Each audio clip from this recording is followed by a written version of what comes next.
भाई ये यूक्रेन में शांति बहाली में सऊदी अरब की इतनी दिलचस्पी क्यों है? देख, सऊदी अरब अमीर तो बहुत है मगर दुनिया में उतनी धाक नहीं है उसकी।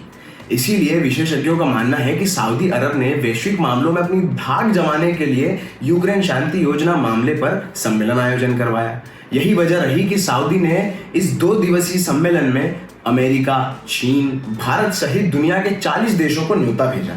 जिस तरह चीन ने ईरान और सऊदी अरब का समझौता कराने में एक बड़ी कूटनीति में कामयाबी हासिल की थी, ठीक उसी तरह की सफलता सऊदी भी पाना चाहता है। अच्छा, तो कब और कहां हुआ है शांति सम्मेलन? सऊदी अरब के जेद्दा में 5 और 6 अगस्त को 2 दिवसीय यूक्रेन शांति शिखर सम्मेलन यानी यूक्रेन पीस समिट का आयोजन किया गया। मकसद था रूस यूक्रेन युद्ध का हल निकालना और शांति स्थापित करना। इस दौरान यूक्रेन के राष्ट्रपति जेलेंस्की की ओर से सुझाए गए 10 सूत्रीय शांति फॉर्मूले पर मंथन किया गया। यूक्रेन की तरफ से दिए गए 10 पॉइंट पर रूस रेडी नहीं है। रूस वहां मौजूद नहीं था पर उसकी नजर वहां थी और जैसे ही सम्मेलन की खबर आई वैसे ही रूस ने अपना बयान भी जारी कर दिया। यूक्रेन चाहता है कि रशिया वो सारी जगह छोड़ दे जो उसने युद्ध में कब्जा किए, पर रशिया ने सीधा मना कर दिया। उसका कहना है कि पहले यूक्रेन कहे कि वो युद्ध के बाद भी नाटो में शामिल नहीं होगा।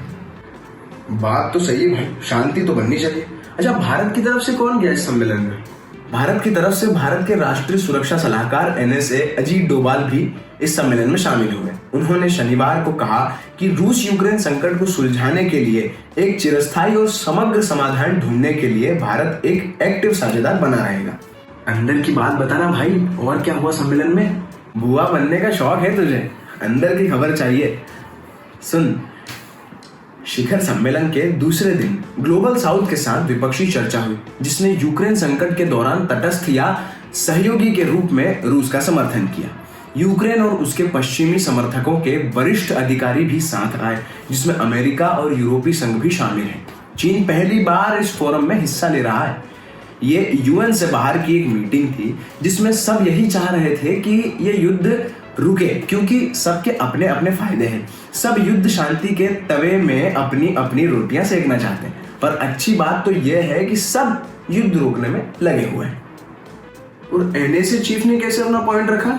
देख, जब बात आई कि यूक्रेन चाहता है कि रूस इन इलाकों को खाली कर दे जो उसने कब्जा है और ब्लैक सी का मुद्दा जब आया तब NSA चीफ ने इस बात पर भी जोर दिया कि भारत संयुक्त राष्ट्र चार्टर और अंतर्राष्ट्रीय कानूनों में निहित सिद्धांतों के आधार पर वैश्विक व्यवस्था का समर्थन करता है। उन्होंने कहा कि सभी देशों की बिना किसी अपवाद के दूसरे देशों की संप्रभुता और क्षेत्रीय अखंडता का सम्मान करना चाहिए। उन्होंने कहा कि सभी हितधारकों से साथ मिलकर इस समस्या का समाधान निकालना चाहिए। इसी का समर्थन करते हुए भारत इस मीटिंग में शामिल हुआ है और ब्लैक सी डील पर भी भारत ने रूस का विरोध किया। सिर्फ इस सम्मेलन में नहीं बल्कि सीधा UN में रूस ने ब्लैक सी डील को खत्म कर दिया है जिससे यूरोप में अनाज के दाम काफी बढ़ गए हैं। ये ब्लैक सी डील क्या है? देख, रूस और यूक्रेन के बीच जुलाई 2022 में ब्लैक सी अनाज पहल पर साइन हुए थे। ये समझौता तुर्की के इस्तांबुल में साइन हुआ था। इस समझौते के तहत ब्लैक सी के बंदरगाहों से यूक्रेन के लिए अनाज और बाकी कृषि उत्पादों के निर्यात की मंजूरी मिली थी। यह पहल शुरुआत में 120 दिन के लिए प्रभावी थी।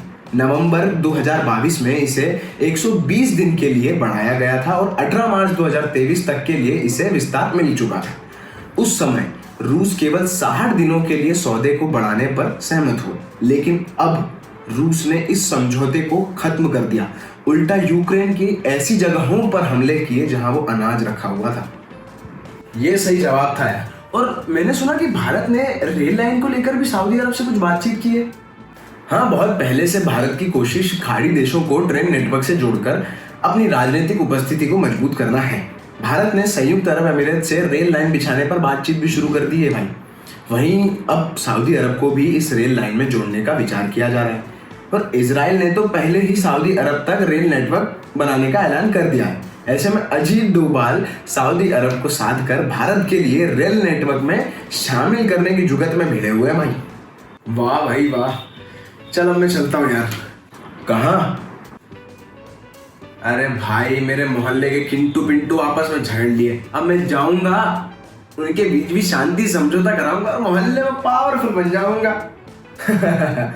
वाह भाई, जा भाई जा, पर पहले ये वीडियो सबके साथ शेयर करना, लाइक करना और मोहल्ले वालों से भी सब्सक्राइब करवाना इस चैनल को, ताकि वो भी इंटर मोहल्ला डिप्लोमेसी सीख जाए। अरे हाँ, करवा दूंगा।